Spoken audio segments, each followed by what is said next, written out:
এক শীতল যুদ্ধের গল্প যা আর বাস্তবিত হয় না। 1980-র দশকে উত্তপ্ত শীতল যুদ্ধের আবহাওয়ায় নয়াদিল্লির কৌশলগত টেবিলে নীরবে উঠে এসেছিল এক নাটকীয় প্রস্তাব। জানা যায় ইসরায়েলে ভারতকে সঙ্গে নিয়ে পাকিস্তানের কাহুকা পারমাণবিক স্থাপনায় একটি যৌথ আগাম হামলার প্রস্তাব দিয়েছিল। পরিকল্পনা নাকি ইসরায়েলের সাহসী ওশিরাক অভিযানের আদলে এক রাতেই, যা পশ্চিম এশিয়ার নিরাপত্তা সমীকরণ বদলে দিয়েছিল। কিন্তু ভারতের নেতৃত্বের সামনে সমীকরণটা ছিল অনেক বেশি জটিল।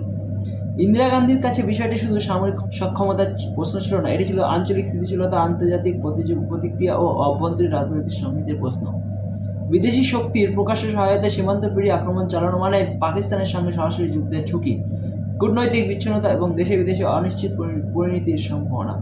শেষ পর্যন্ত এই পরিকল্পনা বাতিল হয়ে যায় সক্ষমতার অভাবে নয়, বরং কারণ সংযম, কৌশলগত অস্পষ্টতা ও দীর্ঘমেয়াদী ধৈর্যকে একটি দুঃসাহসী কিন্তু বিপজ্জনক অভিযানের চেয়ে নিরাপদ বলে মনে করা হয়েছিল। ইন্দিরা গান্ধীকে প্রশ্নের মুখে দাঁড় করালে এই সিদ্ধান্তগুলি আজ ইতিহাসের আলোকে কিছু কঠিন প্রশ্ন উঠে আসে। 1. কাহুটা ধ্বংস করা গেলে কি দক্ষিণ এশিয়া পারমাণবিক অস্ত্র প্রতিযোগিতা থামানো যেত? 2.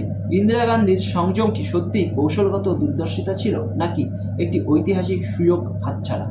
যদি ইসরায়েলের মতো আগাম আঘাত হানা হতো, তাহলে কি পাকিস্তানের পারমাণবিক সক্ষমতা আজকের মতো হতো? আন্তর্জাতিক নিন্দার ভয়ে পিছিয়ে আসে কি ভারতের দীর্ঘমেয়াদী নিরাপত্তাকে দুর্বল করেনি, নাকি এই সিদ্ধান্তটি ভারতকে একটি দায়িত্বশীল পরমাণু শক্তি হিসেবে ভবিষ্যতের মঞ্চে প্রতিষ্ঠিত করেছে? ইতিহাসের আদালতে ইন্দিরা গান্ধীর এই না বলার সিদ্ধান্ত আজও বিতর্কিত, কিন্তু সন্দেহ নেই এটি উপমহাদেশের ভবিষ্যৎকে গভীরভাবে প্রভাবিত করেছে।